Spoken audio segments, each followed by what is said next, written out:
Woodstock Fruit Festival, we'll see you there, August 20th, 28th, 2012. So if you get enough calories, just do have a healthy bit of muscle strength. Definitely helps keep you lean. So I was at a running race the other day and I've won it 4 times in a row now. It's a 5k race on the Gold Coast in Australia. So you've got a lot of fit people here. I've won it 4 times in a row. It's a weekly race, 5k, and won it 4 times in a row. Anyway, after the last time I won it, someone was saying, yeah, I've seen you on YouTube, mate. You're the banana dude. You're the high carb, low fat vegan dude. And I've been watching a couple of your videos. It's pretty crazy stuff, but like, isn't there like an 80-10-10 diet warning? Like, isn't it dangerous? You know, once you end up like Christian Bale. Here's a picture of Christian Bale here. And that's from The Machinist. So last time I checked, Christian Bale didn't eat just fruits and vegetables to get down to his machinist weight. But the reality is what Christian Bale did was starvation. So it doesn't matter what you eat. If you starve, you're going to get really weak. So a good indication of a dietary intake is can it support elite level fitness? And the answer of 80-10-10 is yes. The answer of paleo primal low carb is no. That's why we don't see a single low carb paleo primal athlete ever.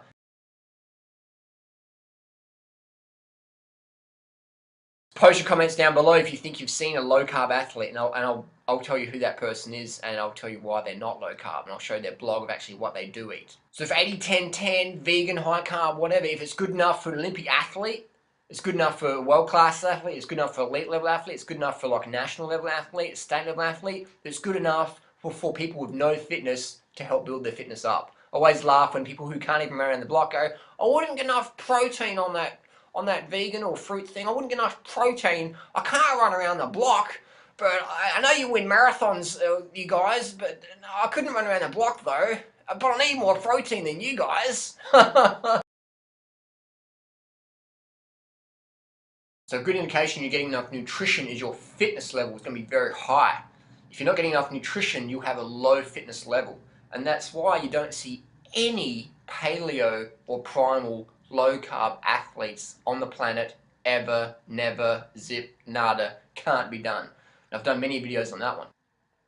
So you need carbs, definitely. So 80-10-10 diet warnings, what's to look out for, what's the dangers of 80-10-10? This person was asking me, I'm like, well, the dangers are, the biggest danger is not getting enough calories. It's having that old mindset of like, I can't eat too much, I'm going to have like a little mouse meal, and so you don't get enough calories. But that's not a danger of the diet itself. That's just like someone's mentality, you know, their emotional baggage coming into their new lifestyle. What's the danger?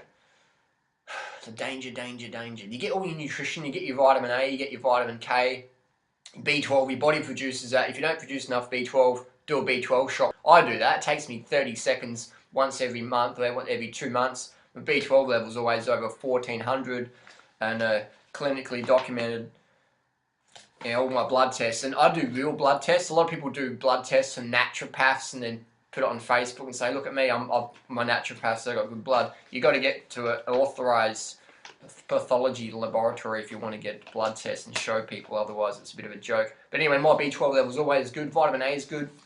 So you get enough nutrition, you get your vitamin A, you get your vitamin K, and then the body produces K2 from that. Basically, you get everything you need. I mean, you get your vitamin D from your sun, you get everything you need. Your body produces creatine, all these beta-alanine, all these things people say, oh, but you need this, you need that. There's nothing that you can't get from plant foods that people eat animal products for. But people say, but where do you get your protein from? Plants don't have protein. And it's like, yes, you do get enough protein. What about vitamin K2? Yes, your body produces vitamin K2. You need to drink milk for calcium, Dan Ryder. Yes, plant foods do have calcium. Did I get enough B12 if you're a vegan, Dan Ryder? Yes, the body produces B12, and if it didn't, only vegans would have B12 issues, which we see over 39% of the US has a low B12 level, according to the Tufts University research data.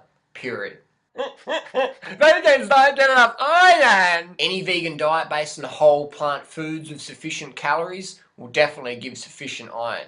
Creatine's not found in plant foods, Harley. Your body produces creatine. Funny thing is, you go to any gym in the world and people be pumped on creatine supplements and tell you don't get enough creatine if you're a vegan. Funny, that one. So the biggest danger would just be, there is no danger specific to this lifestyle, what that can happen though is people undereat. They don't get enough calories. So what happens when you don't get enough calories? Initially you become very moody and, just flipping out because you're getting glucose exhausted or mild glucose exhaustion, hyperglycemia, things like that. So you're going to have a lot of issues with that. But again, that's like riding a bicycle. It's okay if you ride on the right side of the road and keep your hands in the bars, but as soon as you take your hands off the bars and go on the other side of the road, you're going to have problems, and you're probably going to go, oh, I was a cyclist and that was really dangerous. I did 80-10-10 and it was really dangerous. It's like, no, you had a eating disorder or whatever. You had some issues going on there that you brought into your new healthy lifestyle, and you haven't really changed that. You've brought your old behavior over here. You've brought your starvation, calorie restriction, anorexic, orthorexic behavior to 80-10-10, and now you're fucking up, and long term you're just going to hit walls. So the secret is get enough calories. When you get enough calories, you take care of your nutrition. When you get early nights, you take care of nutrition, because if you're not getting enough sleep, you're not going to be absorbing your nutrients as well. And another thing is people forget is fitness. If you're not fit, you're not going to get enough nutrition because you're not using your body like it's meant to be used. The body has to be fit, has to have a base level of fitness to be healthy. I'm not talking, you don't have to run like, sub 30-minute 10Ks. I'm talking you have to be fit. You have to be a fit person capable of basic function. You should be able to chase your kids around and lift heavy objects, and you should have fitness. You should have fitness. If you don't have fitness, you're not healthy. I don't care how clean your diet is. If you're not getting the early nights, if you're not getting sufficient water, if you're not getting sufficient physical activity on a weekly basis, you're not going to be as healthy as you can be, regardless of how clean you're eating. Doesn't matter. You've got to have those other things. The sunshine as well, the water, the sport, the early nights. Otherwise, people focus on diet, and then they just have late nights on the computer having late night debates or whatever on Facebook, or they're not doing sport. Like, oh, I'm not into competition. I just sit on my ass on the couch and watch apathetic TV shows, but I eat healthy. Or I don't drink water because water's not natural, because all you get your water from like oranges and orange juice. You don't need to drink water because you just drink orange juice. Doesn't work. That's not good. You need water. So there is no dangers. You get every single nutrient from your plant foods, from the sunshine, from your body's produced. There's nothing in animal products that we need that we can't get from plant foods. Otherwise, there would be vegan-specific diseases, which there is not, but people pretend there is. But the reality is every supermarket, every chemist, every pharmacy, every drugstore, every vitamin shop, supplement shop around the world is not vegan-specific, is it? It's not. Fish oil supplements, retinol supplements, all these things, animal-derived. Vegans aren't taking these things. Vegans aren't taking these things. These are for meat eaters. These are for the meat-eating consumer, these supplements. The whey protein powder is not for vegans. The retinol supplement is not for vegans. The fish oil supplement is not for vegans. The shark cartilage stuff, the cartilage products, the glandular products derived from thyroid tissue, hypothalamus glands, adrenal glands, bovine adrenaline, the brain tissue that people use in glandulars, that's not a vegan product. And they're designed to be consumed by meat-eating consumers. All the BCAAs, branched-chain amino acids derived from duck feathers. Don't eat vegan because you won't get enough BCAAs, so make sure you have your BCAA supplement from duck feathers and eat your steak. The EPA DHA supplement derived from krill oil is not for vegans. All these products and supplements are designed for the meat-eating consumer. So anyone tells you there's a diet warning or whatever for if you're a vegan or 80-10-10 or whatever, that's nonsense. They're not educated, they're a newbie, they're just following bro science. I'll put my blood test on YouTube. I've been vegan for 11 years. I've got blood tests. I've got like 6 or 7 videos now on YouTube of my comprehensive blood tests from a clinical laboratory, not some backyard quack, homeopath, naturopath, whatever. Not saying those people are bad people, but that's not a legit blood test. I'm sorry. If you're an Olympic athlete and you test positive for drugs, and they say, oh, what laboratory was that? And say, oh, it's my naturopath did it for me.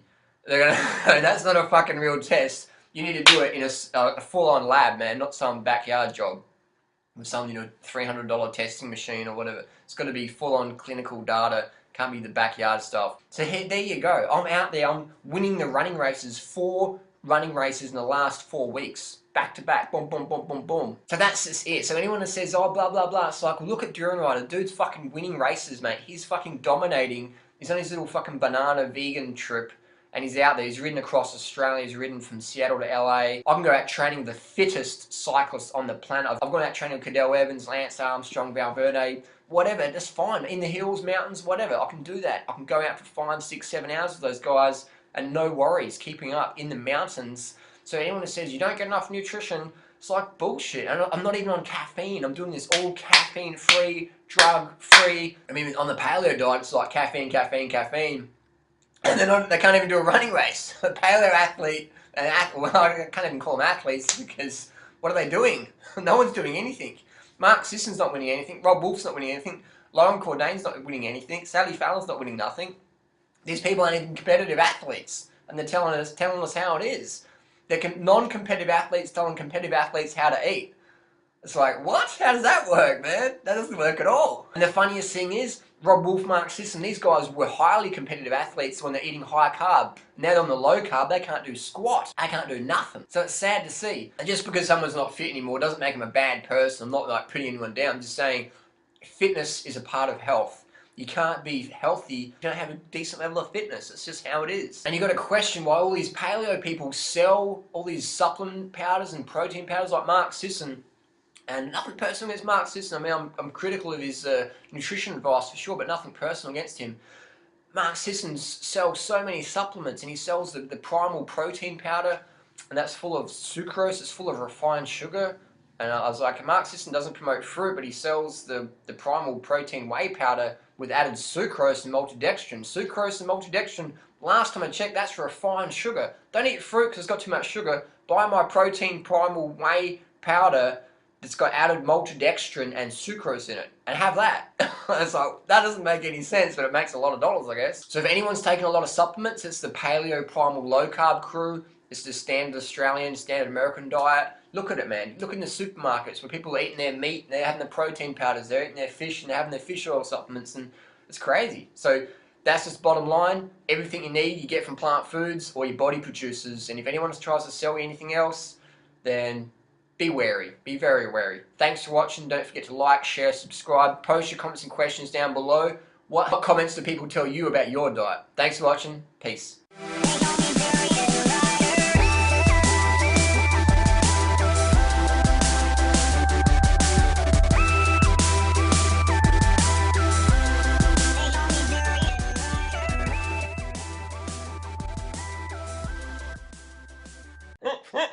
Better get inside, get enough iron!